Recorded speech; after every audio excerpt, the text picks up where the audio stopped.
Podcasting from the top of the rocks. This is News on the Rocks with Patty Steele. Look, I've got lots of glasses. I have all this tequila. And Andrew's then a functioning alcoholic. Elvis has a whole office filled with all kinds of drinks. So remember the last time we did this, and we won't talk about what happened to we're going to talk about that. The great lost podcast of 2019.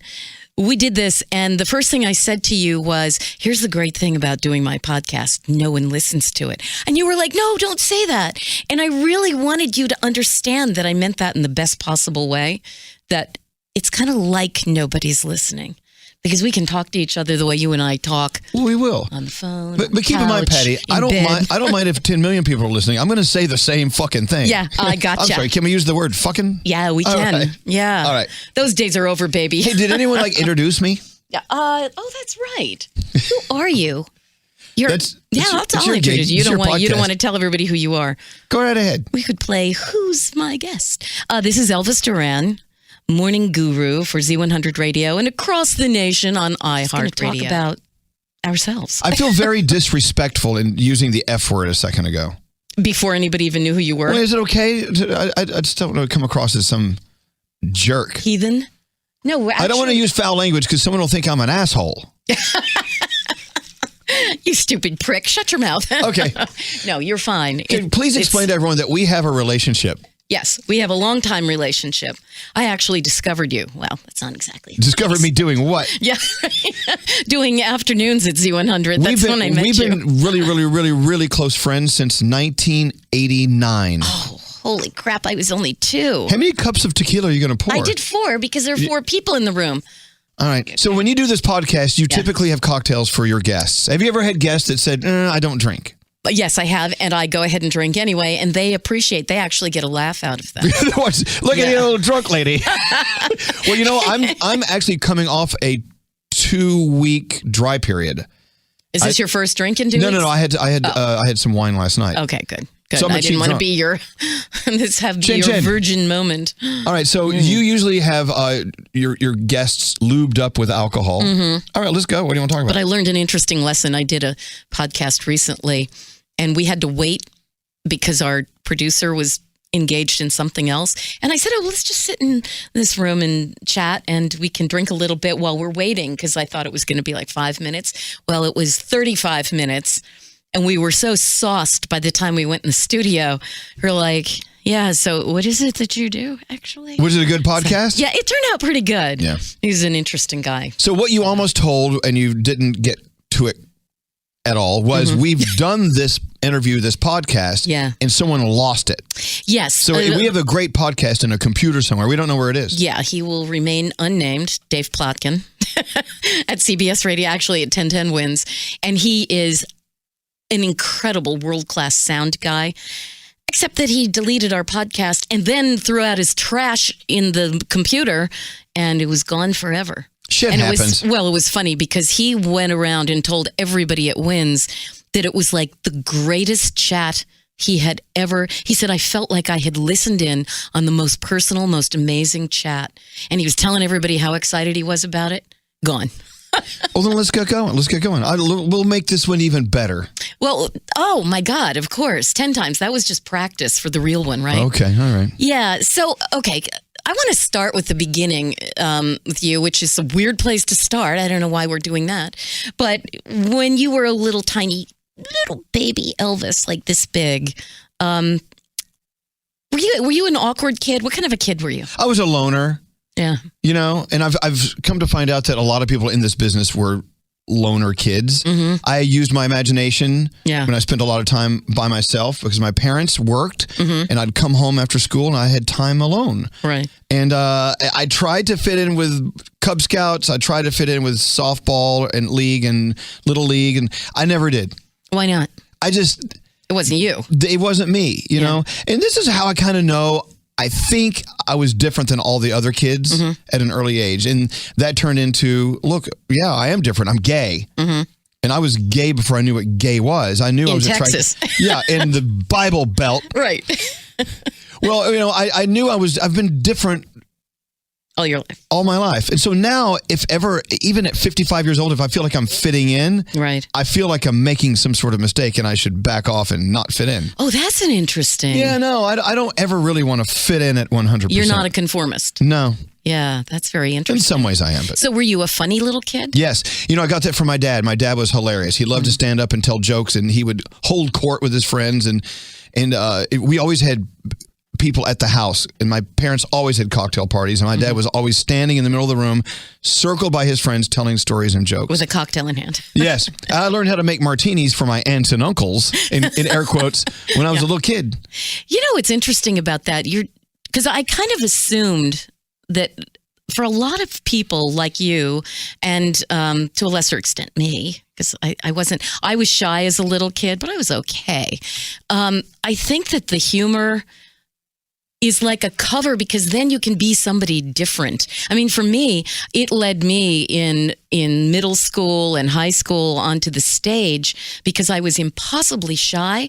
But if I got on stage, I was fine. Well, and the same today is if you have a microphone in front of you. Right. Because I don't know about you, Patty, but I know that when I'm doing our show, right, I'll say things I would never say if I wasn't on air. I will admit to things on the air that I would never admit to off the air. You know who's really the poster boy for that philosophy is Howard Stern. Howard. And you know Howard. I don't know him. Yeah. But I have heard that when he is off the air, he's a little different than the guy you hear on the air. He's way different. He is... Same guy, though, but just he'll say things differently. He's incredibly sweet, incredibly concerned about what's going on in your life. He's a remarkably lovely person, which if you listen to him regularly, you might not always assume first thing that lovely is a word that would apply to him, but he really is. I can hear it. Even when he's having his I want to be a tough boy guy, you can also hear humanity. You can hear how he's very, very caring, especially now he's involved with Your Animal League and his wife and kittens and cats. I know it. That's not the Howard Stern I used to listen to years ago. Right. He just seems like a great guy. I wish I knew him better, but I will tell you, I'll admit something to you. Right. I think I told you this. I was at a North Shore Animal League dinner, and I had too much to drink, but I had enough courage to go over and talk to him. And I said that maybe you had too much courage. I did. I said the dumbest crap. And like I walked what? What did you say? I don't even want to say. I don't even remember it. Wow. And I walked away thinking, that was so stupid. And I told your husband, Steve, who's friends with Howard, I said, I did this. He said, it's okay. Howard's used to it. People get nervous around him and they say dumb shit. Yeah. And I did. And so well, it's funny because, you did tell me this. And Steve actually texted Howard and said that, Elvis had met you the other night and he felt uncomfortable because you had also taken some cold medication. Yeah, so Benadryl. So my scalp was crawling and I was drinking wine. I know that feeling. And he said his answer was, oh, not at all, which made you even more uncomfortable because he was just trying to be nice. Right. Anyway, it sounds like that. So when we get behind the microphone or when you got on the stage when you were a little girl, right? For some reason something clicked. We have this extra edge that we can put out there. It's still us, right? But it's a little less filtered us. It feels like there is this kind of beautiful frosted window in between us and the other person. So we can create something that they want us to be as opposed to, or I don't know, there just feels like there is something less intensely personal than that face-to-face, just you and me in the room, no microphones, no cameras, no nothing. That can get a little intense, especially in the old days. I'm better at that now, but for many, many Patty, years I wasn't. And anyone listening to this podcast, as you said, all three people listening, you think about this. Are you ever around certain friends of yours or in certain situations in your life where you are less afraid to say what's on your mind than you are in other situations? Oh, totally. So you can relate with what we're talking about. Oh, 100%. Yeah. 100%.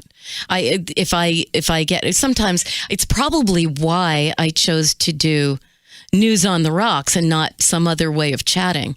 Because if I can get a little loosened up, some of the inhibitions fall away and then I can say things also. Well, I'm on my fifth sip of tequila and we just got started. I've just about polished mine off. So growing up, Patty, just like you, there were moments where I felt like I could be more myself than other moments, but they were both me.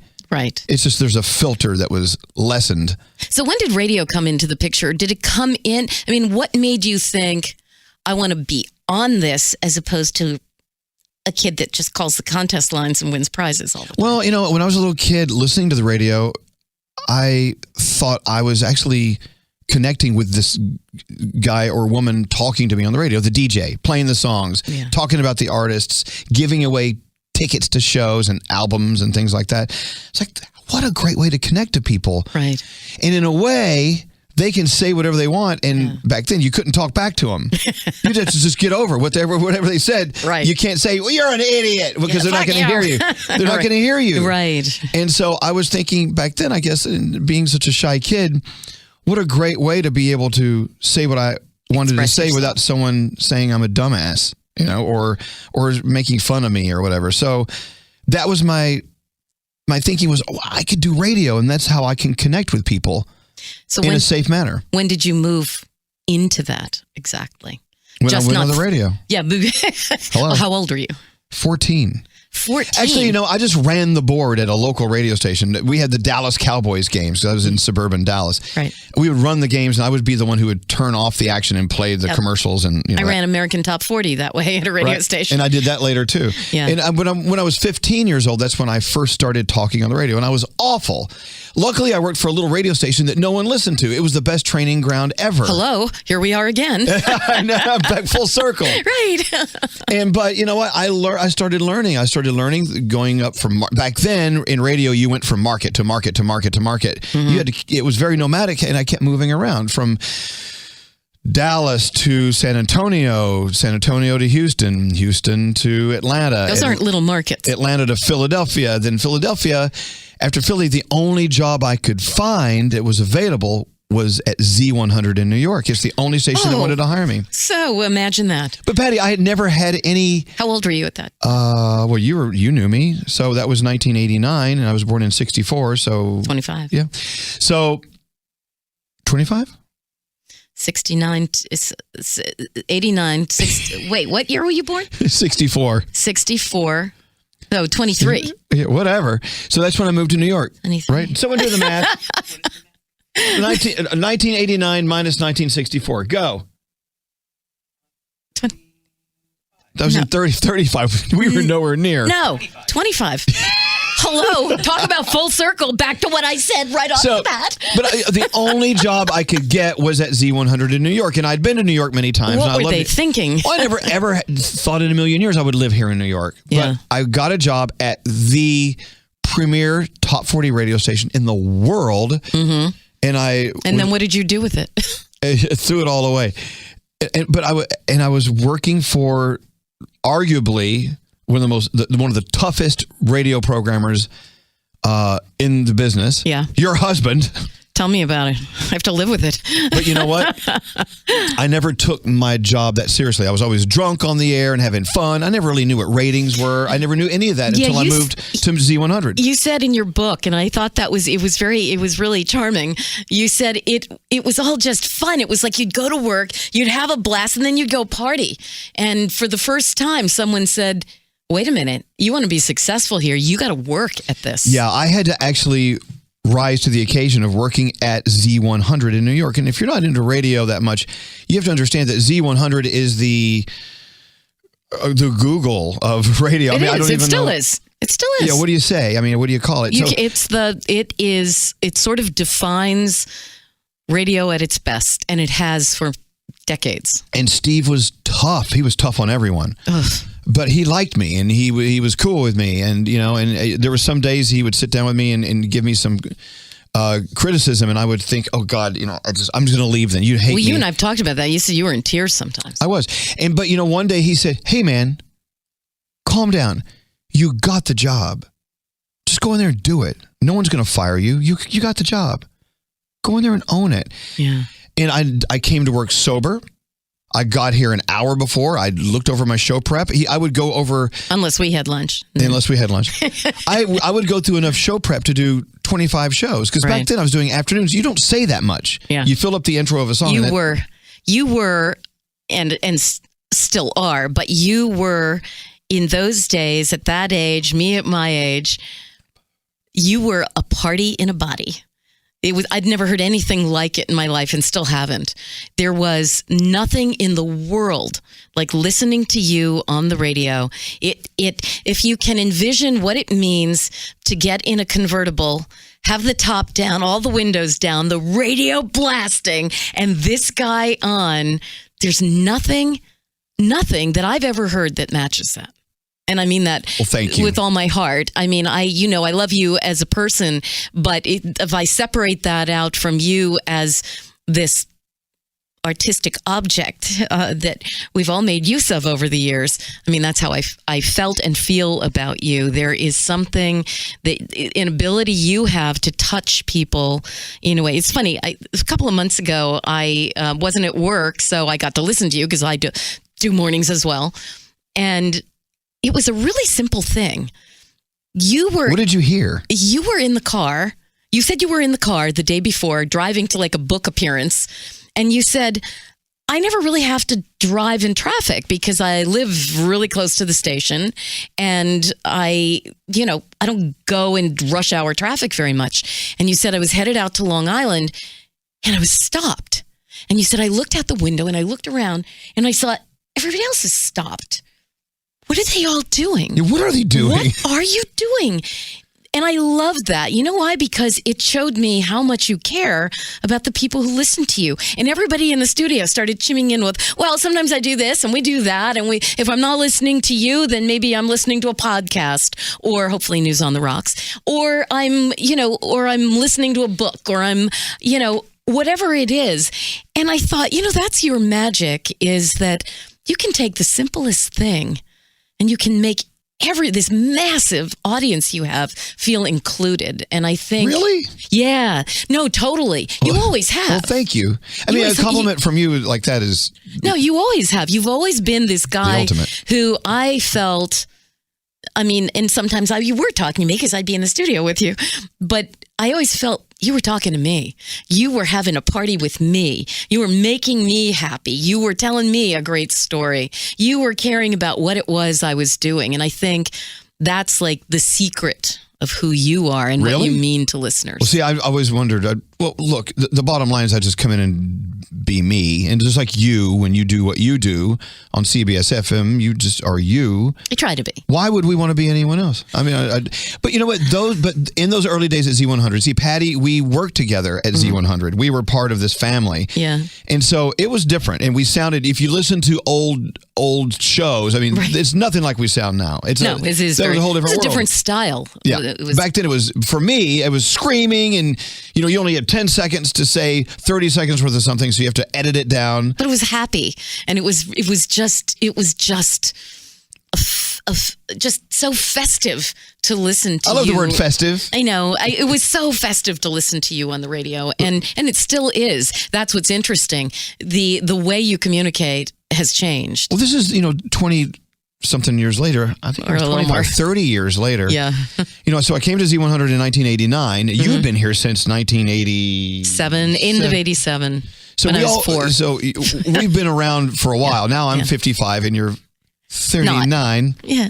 You know what? So our styles have changed. The things that we think about and things that are important to us have changed. Right. But I love coming in every day and still doing this. And someone the other day said, well, what are you going to do when you retire? Retiring is not a possibility. Yeah. No, how about you? No, absolutely not. We're going to die at the microphone. I'm going to, maybe one more shot of tequila. I mean, I'll die right when they walk me out the door, but I would hope that. Hey, can I point something out? Yeah. So in this room, our producer, Diamond. How old are you, Diamond? 25. And how old are you, Andrew? My assistant, Andrew, is 28. Mm-hmm. They couldn't care less about old-time radio. Don't you know what we've done? The road we've paved. Hello, it's history, children. People. They don't care.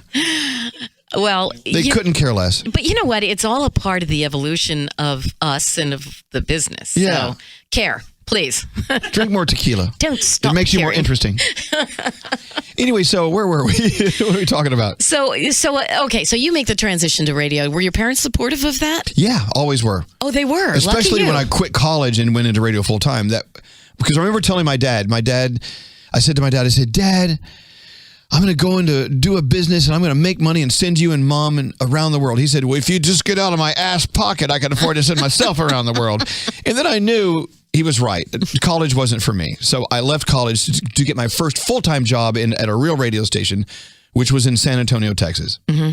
A station that no one listened to. What time of day were you on? Nights. I did 3 hours. It's a 3-hour shift from 5 to 8, or 6 to 8. So evenings. 5 to 8. Yeah. 5 to 9? 6 to 8 is 2 hours. But 5 to 9. 5 to 9. You should have finished high school. I don't know. Never did well at math. So, and then they moved me to the morning show. And that was my first taste of mornings in a large market. Right. And I loved it. Because in mornings, it's a whole different thing. You get to bring more people in. Yeah. And not only did I have 2 or 3 people in the room, and I had Charlie Chalupa, I had Linda Butch Garcia, and then we had the Power Pig who would come in. And then whoever was walking down the hall, we would pull them in and make them a part of the show. That's why I love mornings, because you can interact with other interesting people. In the afternoons at Z100, it was just me and the music. And I got bored doing that. But when you would come on, it was the only time I had a chance to be with someone. And then you would disappear. Crazy stuff. Yeah, well, because I was also doing other shifts there. So don't be mad at me for leaving you. That's the way it worked. Abandoned. But then you decided to leave. Was it because you were bored just doing afternoons? I had an opportunity to leave Z100 and go be a program director, and I thought that was just that. Being a program director is you sort of you're the director of the. You get to tell people what to do. I hated it. What a stupid idea that was. No kidding. But once again, I found myself out of a job, and your husband was there to save me.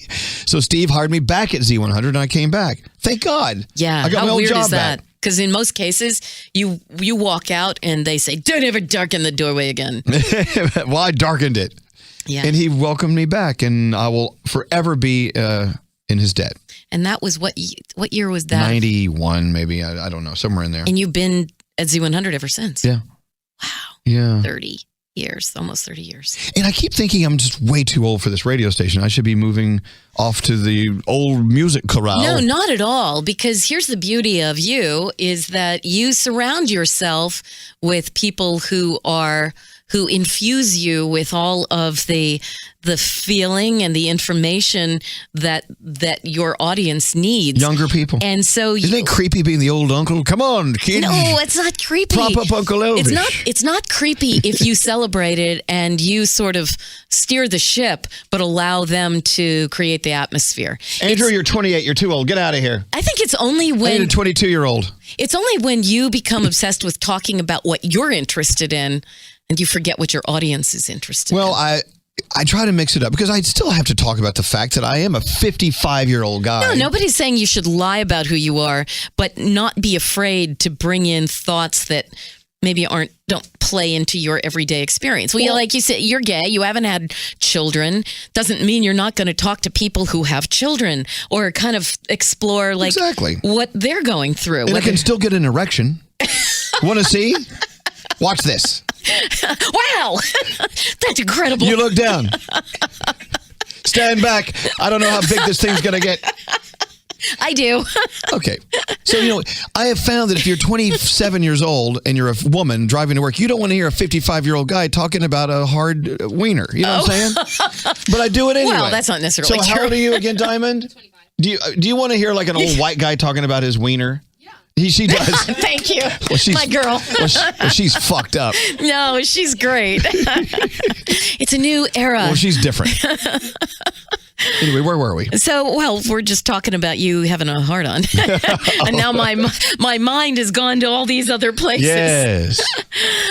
So here's what I wanted. We talked about this in the Great Lost podcast of 1919 or 2019. A defining moment in your life. And at first you said, an aha moment. You said, I don't really have an aha moment. And then you told the greatest aha moment. And I think it sort of opened your thoughts because I don't know if you thought I was meaning just in radio or something else, but you told us about this moment when you were in a relationship that wasn't very happy and you were out at your house in the country. Right. I was in a relationship with someone. It just was not working. He was not right for me. I was not right for him, to be fair. Mm-hmm. And I just felt lost. And sad. I knew I had to end it. Mm-hmm. And by the way, I've never been dumped. I've always been the dumper. But anyway, that's another story. So I was sitting in that living room feeling sort of just defeated. I'm like, I don't know how I'm going to move on. And, I even though I shouldn't be with this guy, he's here. And, who else could I get? And am I ever going to have anyone else? And I had this, like someone took a frying pan and beat me upside the head and said, well, it's that or it's an epiphany. Whichever same thing. You want to, right? I realized I'm a catch.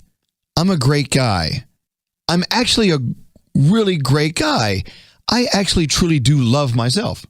And I know that sounds so cakey and so like really, but I actually at that moment realized how much I am a good guy. You had to offer. Yeah, I have my edges. Well, we all do. But you, as you said, and this to me mitigates all the edges, you have an incredible heart.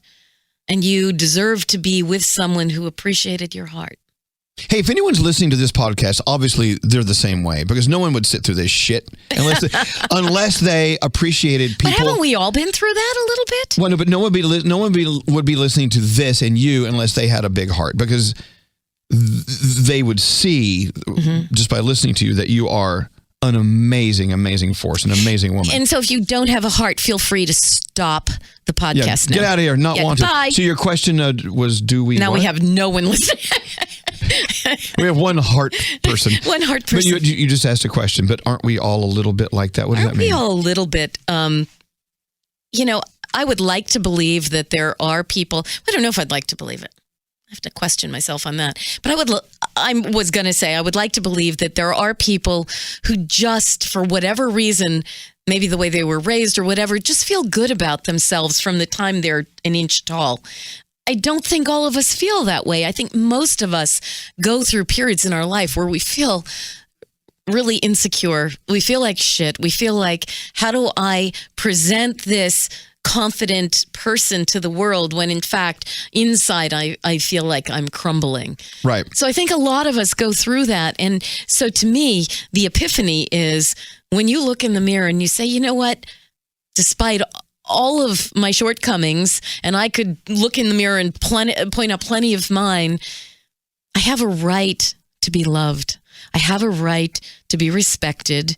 And I have a right to expect the people around me to either love me or move on. Exactly. And I think that it's an important thing to remember either actually in both your personal life and your professional life. Hey, look, if you are going through some awful, awful challenges in life, yeah, and you get through them by lashing out at others and making them feel like they're a lesser of a person, my response to that is don't hang your shit on me. Right. Right. I'm doing okay. I'll help you. I'll sit here and listen to what you have to say and give you some feedback if you want it, or just be a sounding board, whatever. Right. But I've learned in learning to like yourself, you do understand the power of the word no. Right. You understand the power of saying you're not for me as a friend or a partner. Get out, because that's showing yourself self-respect. That's hard though, isn't it? It is hard to do, but you got to do it. Otherwise, people are going to walk all over you. And everyone listening to this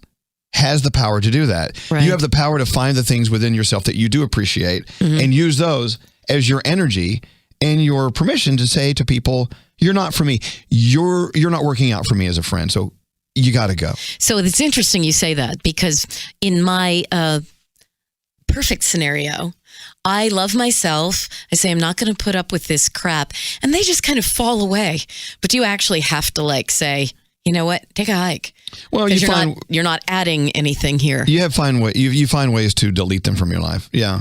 But I got to tell you, life is much better when you can try to get rid of that static and those potholes in your road ahead. And you owe it to yourself. Hey, you young ones. Seriously, don't let people fuck around with you. So wait, there's more. While part one has dealt with Elvis's and a little bit of my beginnings, you're really going to want to catch part two. We're going to talk about everything from sex, anger, nature, and spirituality to the search for self-confidence, learning from pain, politics, and of course the pandemic. Check out Elvis and Me part 2 on the next News on the Rocks. So in part one of my chat with my BFF, Elvis Duran, morning star at Z100 in New York and across the country, we talked about his early life and his start in radio. Now, in part two, we talk about everything from anger to spirituality to politics, friendship, and sex. It's a look at the evolution of an amazing soul. Podcasting from the top of the rocks. This is News on the Rocks with Patty Steele. Do you ever get angry? Really angry? Yeah. Fuck you angry? Yeah, sometimes. I try not to. But I do. I get fuck you angry. I get frustrated. I don't get angry. I get frustrated. How do you deal with these? Look, Andrew and Diamond see it. When on days where things aren't going the way they should go, I get frustrated. And I do. What do you do? Blow off steam by just. So you throw a fit? Does he throw a fit? You can say yes. Yeah, no, they see. Yeah. I mean, I don't. But you're not throwing things at people and saying, get out of my... and throwing them out of the building. No. Not quite. No, they're saying no. Of course they're saying no. I gotta look at them because... They're saying no in case I get mad and throw them out of the building. No, I get mad at the world. Right. I get mad at the things, and I shouldn't. I get mad at the things that I cannot change. Right. I get frustrated. I get mad at people who are just stupid. No, I shouldn't say that. That's rude. I get impatient with people that just don't get it and don't try to get it. Yeah, and don't open their ears and try to understand it. And I shouldn't do that. But patience what is makes definitely what makes you really mad? What is it? Well, first of all, people that accuse me of thinking a certain way or believing a certain thing just because they're projecting their feelings on me. Mm-hmm. Like today, we were talking about the mayor of New York, Mayor de Blasio. I don't care for him. And I live in this city. That's a big club. This city has gone down the shitter since he has been mayor, and it's happened on his watch, so I do find him responsible. Right. The streets are dirtier. The homeless problem is worse, and I see it. I live in it. Right. I think that people have less respect for our police department, and they already were scratching for respect anyway because of the bad apples that roll through there, and he has not helped at all. No. And so someone I mentioned that on the show today, and so someone sent a tweet up the flagpole saying, obviously Elvis is a Republican." Well, no. Oh my God, they didn't call you that. Well, especially a gay Republican. Jeez. No, you listen to us 10, 20 minutes a day and you think you know everything about us. Right. Obviously you don't. I'm not a Republican. Right. But don't sit there and... But you're your own person. I'm my own person, but don't sit there and put me in a box because of what you think and what you know. You don't know me. Yeah. You know, I want you to know certain aspects of me, but we're still private people here. We still have ideas. Don't start your shit. And they say things like that because they want to start a fight. I get mad at that. Do you engage in the fight? I used to. I don't anymore. Yeah. Not as much as I used to anyway. Are you good at forgiving? I hold grudges. Yeah. You know, I think it's so funny because Alex, my husband, he'll be flaming mad at something that I did. Mm-hmm. And then 1 second later, so what do you want for dinner? And I'm looking at him like, oh my God, we're married to the same person. I'm like, really? Yeah. You're over it? Yeah. I hold grudges. Want to go for a ride? How come you don't want to go for a ride in my sports car? And I'd be like, ride this. Well, don't ride this. I hold grudges because I just do. But not for long. But you get over it. Eventually, yeah. Because I think you get to a point in life where you realize that, especially if it's somebody that you're connected to, that, really, do I really want to lock out somebody that for the most part is someone that has been there for me and soothes me and I love and they love me? Do I really want to lock them out over something that is, in the scheme of all things, a little bit meaningless? Well, this is what's happening with politics right now. And we learned this on our show the hard way in the election of 2016, the presidential election. Right. I decided we needed to keep our show down the middle. And let's be honest. Look, I'm a gay guy living in New York. You can probably pretty much figure out your politics through stereotypical thought, my politics. But I don't press them on people. Mm-hmm. I don't want a Republican, a very conservative person who loves Trump listening to our show and feeling uncomfortable. I want everyone to listen. Yeah. And I want you to understand that we can disagree politically, but we can still listen to each other and try to understand why we each feel the way we feel.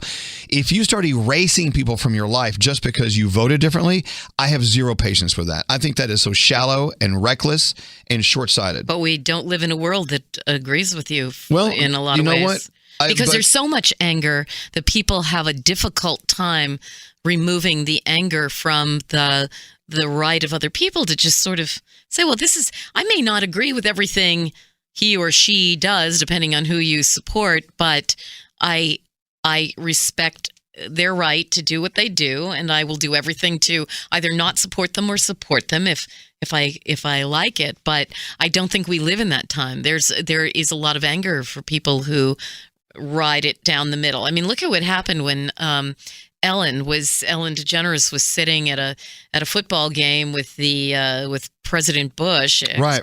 And people attacked her for it, and she said, why can't we just be kind to one another? Doesn't mean I have to agree with him politically, but she still got more heat for that in the aftermath of saying that. And I loved what she said, but man, people don't want to hear that. Well, sorry. Yeah. You know what? If you look at me and say, well, you don't believe in what I believe in, I've got to write you off. Okay, bye. Yeah. Goodbye. If you want to vote the opposite of what I vote, fine. Yeah. Okay. If you want to have a conversation about it, the politics and why I believe the way I believe, I'll listen to the way you believe and why you believe what you believe. It's fine. Because we can learn from one another. You know what? Exactly. Yeah. But if I see that you are mean to kittens, I will write you off. Yeah. Fuck you. You kitten abuser. Yeah. No, I'm with you there. There are certain things that people do that I don't have any room for forgiveness there. I hear you on that. But when it's a difference of opinion, or it's a moment where things get heated, I think it's important to be able to just pull back. Right. And just, are you a spiritual person? Very much so. How do you define spirituality in your life? For me, it's just the fire within. For me, spirituality is, I look at it from the universal standpoint. Is there a God? Well, to me, you could take the word God out of any sentence or thought you have and put the word universe in there. And I'm sort of in between the two. I kind of do the same thing. Yeah, are there pearly gates? Is there a guy or a woman, sitting on a throne? I don't know what's happening and waiting for us in the afterlife or in the next life, or if we're just done, we're worm dirt. I don't know. But I do think that the force, there's an energy that we're all connected by, and that it's good to keep that energy as positive as possible. It's attractive to people, isn't it? Well, I think so. And you don't do it because it's attractive, but you notice that when you give out that positive kind of force, that it brings people in. Last summer, I did I had breast cancer now almost 6 years ago. And I did a speech in front of a huge group of people up in Connecticut. And they were trying to figure out what I was going to do, because I think I made them a little nervous, because I told them what an incredibly positive experience it had been for me. And they were like, okay. Well, I don't think most people look at it that way. And I said, well, trust me, there's a reason I say that. And I said, I want this moment to be just a big group hug for these, 1,000 people that are there. And I explained to them, I explained to them that for me, that moment had been, it came at a really important time in my life, because I had a son who was suffering from a really intense opiate addiction. And it put everything in perspective. My problems didn't seem so important. And I learned how to compartmentalize and how to look at this beautiful child of mine and say, okay, I'm dealing with this. You're dealing with this. We're going to get through this. And the universe is going to help us out. And I really feel like my sense of what spirituality is really broadened at that point, because it became about just really understanding that, we're all here for the blink of an eye. If you look at all time, it's just, and we're gone. So what is it we do while we're here? What we do is we learn. And if we learn it's really incumbent upon us to share it. And I mean, you do that every day. You share with people. It doesn't always have to be, some overarching, amazing moment. It can just be fun. It can be happy. It can be just a moment that takes people away from the things that upset them. But I think that's what you do.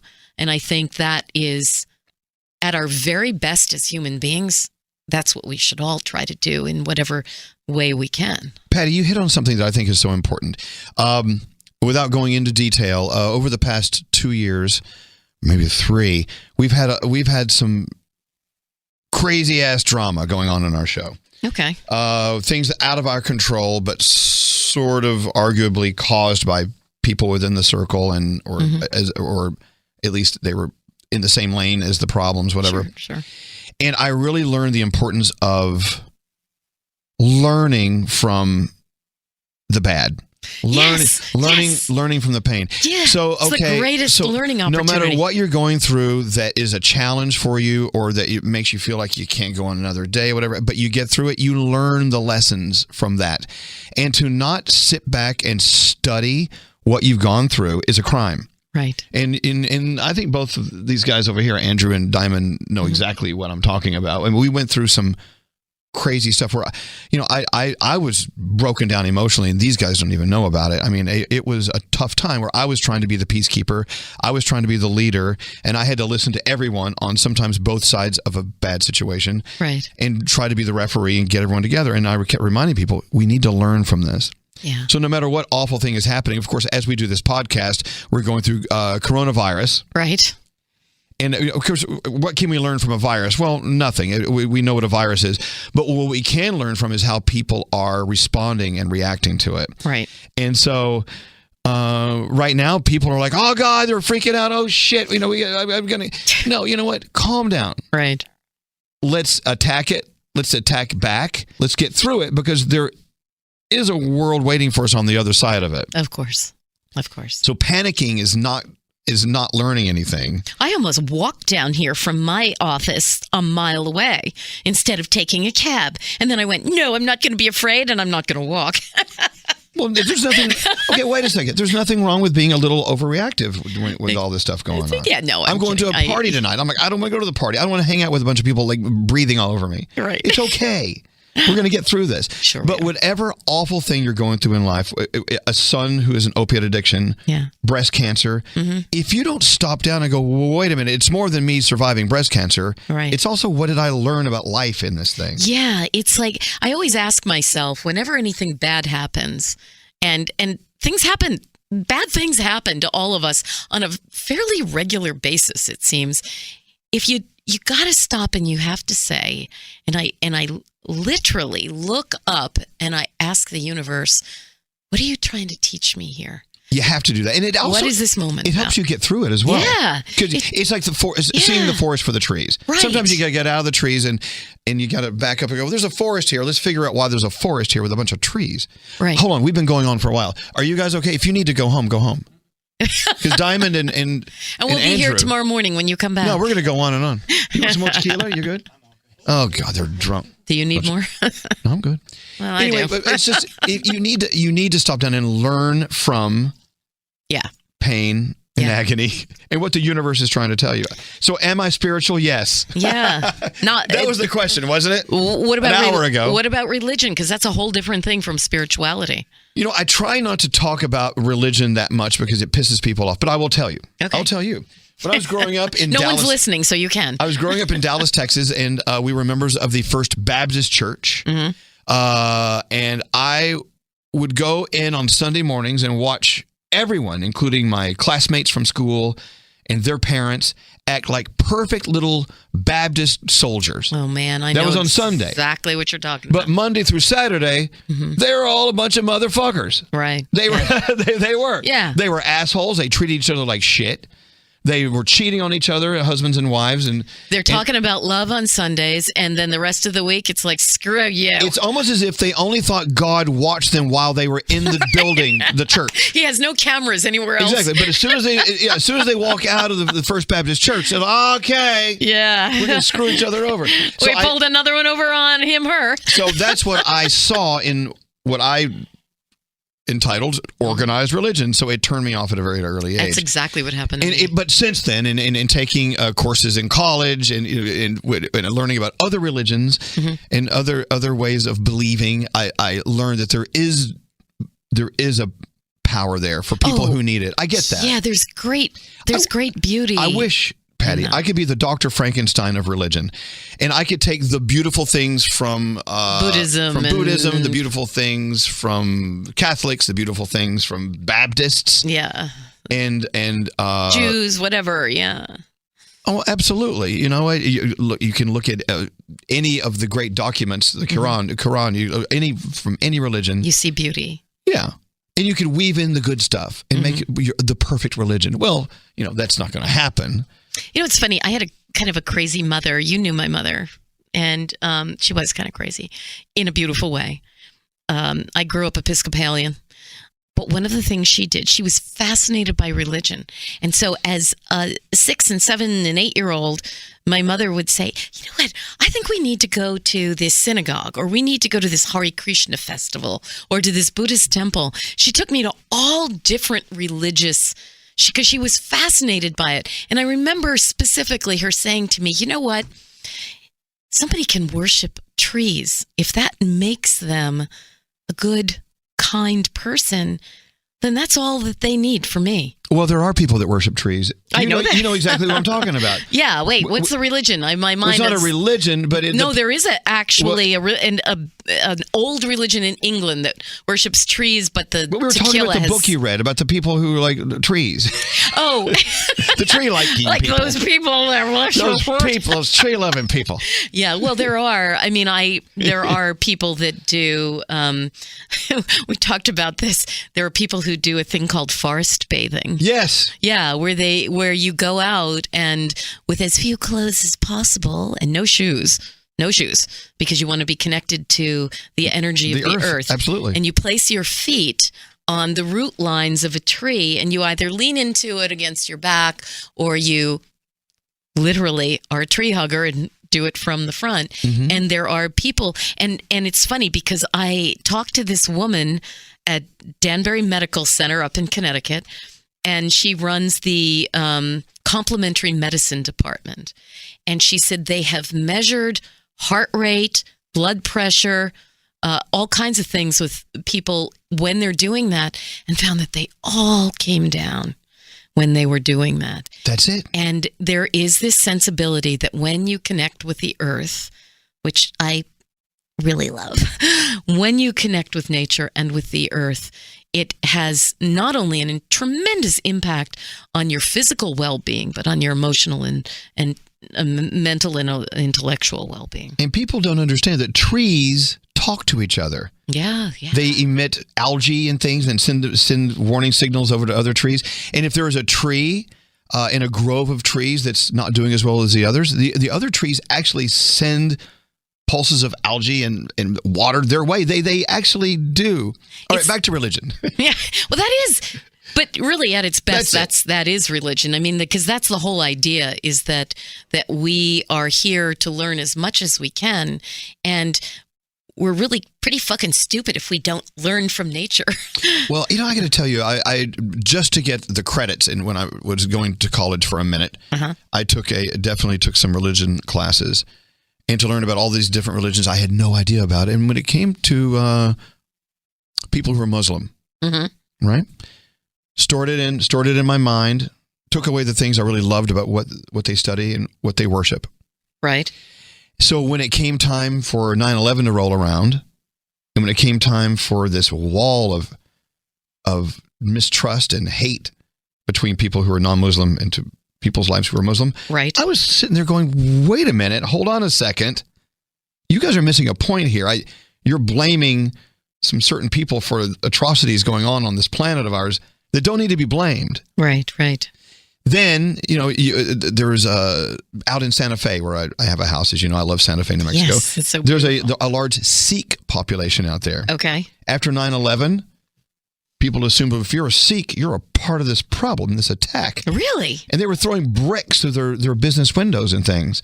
Like, you people need to learn about what you're doing. You're attacking people who are your friends. Right. And so I really think that through religion, just as you can through cuisine, you can learn about cultures. Yeah. You can learn about different people that are opposite of you. You know, it's funny. I did a podcast actually very recently with this musician, and he's a jazz guy.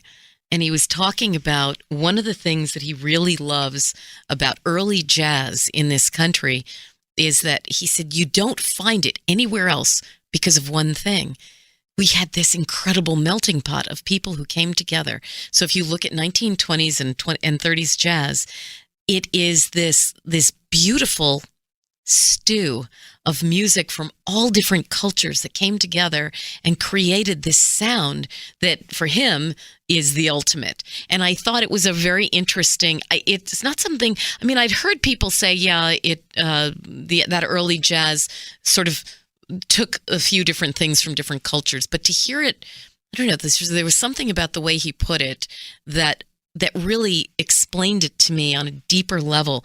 The beauty of looking at one another and saying, okay, you have something different. Not being afraid of those differences, but saying that those differences are so beautiful and that when we combine them, when we put them together, look at this thing that we can create that we couldn't have created if we didn't want to be a part of those differences. Do you hear what I'm saying? Yes, I do, because it takes me immediately to New Orleans. It takes me to eating a bowl of gumbo. Right. You look at New Orleans. New Orleans has this incredible connection of French, right, and Southern, and it just adds to the Native American, and African, and you add all those together, and you have this Creole of people, and it's really earthy. It's very earthy. It's gorgeous. My God, this podcast just kind of goes everywhere. Yeah. Well, so do you, and that's important. Do I go everywhere? Yeah. I don't know. I think that was the tequila talking. I'll give you a list of places I'm not going. What would you be doing if you weren't doing radio? I don't know. I don't know. Motivational speaker. No. Because everything I am today is because of this business I'm in. Yeah, good point. Radio has turned me into who I am, and interactivity with listeners. I mean, I don't know. I don't even know where I'd be on this earth of ours, if even I'd be alive. Your parents were a big part of that, though, right? They supported it. Absolutely. Yeah. But I mean, they gave you, like you were talking about your dad, giving you that sense of humor. Your mom, I know you adored your mom. She was a little buttoned down. Yeah. But she actually represents my conservative side where I try to shut up sometimes. Rarely. But that's good, actually. That's a good thing. I mean, because it keeps you sort of in a zone so you don't go too far off the map. I had a dream about my mom and dad the other night. Yeah. So I guess I must assume they were talking to me through the dream. They've been gone for how long? I don't know. How long has it been? Do you remember how? 4 years? 4 years? 4 years, 5 years? Did they pass pretty close to each other? Yeah. Yeah. My father had been dying so slowly. It was sad to see that. And my mother, dementia, Alzheimer's. And so they lingered way too long. Yeah. And that's when I decided to lose weight, try to pay more attention to my health, because I don't want to be a burden on someone when I turn into like an old fuck, which is going to be like within moments from now. They made bad decisions that messed with their health later in life, and they just died on the vine. It was sad to see that, but God, I miss them sometimes. But they talk to me in my dreams a lot. Isn't that funny? Mine too. I mean, mine have been gone a long time, maybe 13 years, going on 13 years, and I still find myself thinking, oh, I got to get this for Mom, or Daddy would love this, and I think of it in a present way, as opposed to, oh, they would have loved this. It's a weird feeling. Well, that's it. I mean, it's an energy. I mean, just because their body is dead, does that mean they're dead? I'm always trying to kind of toy around with what that means. Yeah. Just because you inhabit this body of yours, Patty. I mean, lucky me. When the body dies, where do you go? I don't know. For instance, I mean, Danielle, her father passed away not too long ago, and she is totally convinced, and I believe her. Her dad is still here, and I I really hope one day that will all be explained to us. I guess we have to be dead for it to be explained to us, but I don't know. I don't get it. There's something to look forward to then. The explanation. Do you believe in reincarnation? Yeah, I totally do. Welcome back. I don't think I would be the fabulous person I am without reincarnation. We'll have to go back and learn how to do it again. I'm hoping I am one of my puppies in my future life. Oh, God, to be a puppy. I know. They're like, their lives are so in the moment. I saw a puppy on the way over here on West Broadway. Yeah. A lady was actually trying to teach her puppy how to walk on a leash. Right. You could tell they were training.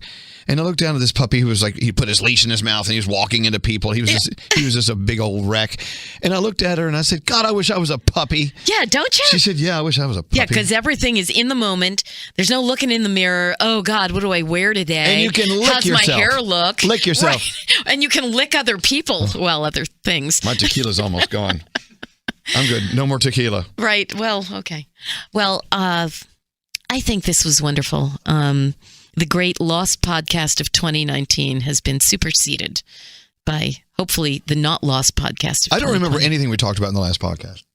Oh, I remember lots of it. What did we not cover today that we did cover on that one? No, I think I made sure to kind of, in my memory, because obviously I had nothing to reference. May I say something to you? Yeah. You've been very kind to me. In describing me and what you think of me. Let me tell you about Patty. Oh, dear. Well, here's what I've learned from Patty, okay? Okay. You have taught me to appreciate history. There's no bigger history buff than you. No, that's true. That's my life. I wish there was something I could do with it to pay the light bill. No, but you do it. You do things with your knowledge of history every day. Just look, we learn from history. We learn from mistakes from the past. Don't we? But you've taught me about history, architecture, art, antiques. You and I have done so many things together that you have made me appreciate things I didn't appreciate before I knew you. So I must give you props and thanks. And I've got gas. I'm going to fart. I got to fart. Go ahead. No. It's a podcast. You're allowed to, according to the FCC. No, but I'm just saying that thank you for all you've done for me and for everyone you come in contact with. You're a beautiful soul. Oh, back at you. And as you know, my second mother, Jane, passed away recently. Yes, I know that. Marched me down the aisle at my wedding. She's a beautiful lady. She always said great things about you and always asked how you were doing. We always had so much fun. I remember on the occasions, I remember one time sitting on that incredible house that you so graciously invited all of us to in Positano, Italy, and sitting there and looking out at the sea and just talking to her in the evening. She's just a lovely, beautiful person. And there was nothing that gave me more joy than seeing her walk you down the aisle at that wedding. I miss her so much. I can't believe she's dead. Yeah. But she's still alive. I feel her. Yeah. But she talks to me. Again, the universe gave her to you and is not taking her away from you. You know, she's a huge part of you. Let's end in death. Yeah. And the joy of death. All right, so are we going to lose this podcast too? No, oh my God, unless someone here is going to lose it. And then I can blame them. Well, the good news about losing podcasts, it gives us another reason to get together and have some tequila and talk. So we'll do a follow-up.